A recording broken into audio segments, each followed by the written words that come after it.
In today's video, I'm going to teach you how to set the default reply behavior in your Gmail account. Optimizing your email setup can streamline your workflow and ensure you communicate effectively with your colleagues and friends.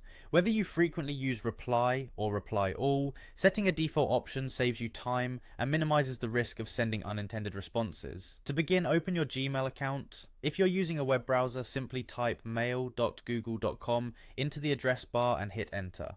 Make sure you're logged in with the Gmail account you wish to adjust settings for. Once you're in your inbox, draw your attention to the top right hand corner of the screen. Here you'll see a gear icon. This is the settings icon. Go ahead and click on it. Doing so will reveal a drop down menu with a range of settings options you can adjust to personalize your email experience. From this menu, click on See All Settings. This action will transition you to a more detailed list of options where you can modify various aspects of your email service. Now that you're on the settings page, you should be on the General tab by default. If not, just click on General at the top of the page. This section contains numerous options, including language preferences, Gmail display settings, and key email functions. Here, proceed to scroll down until you locate Default Reply Behavior.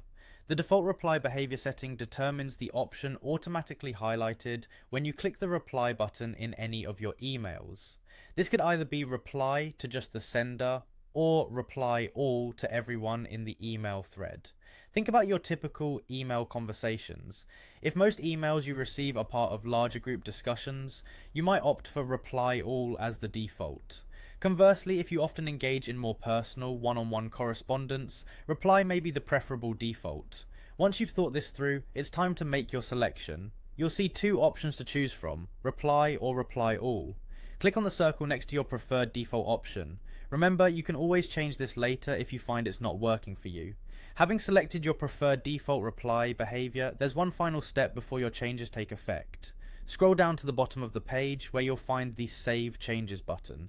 Click on it to ensure all your settings are updated.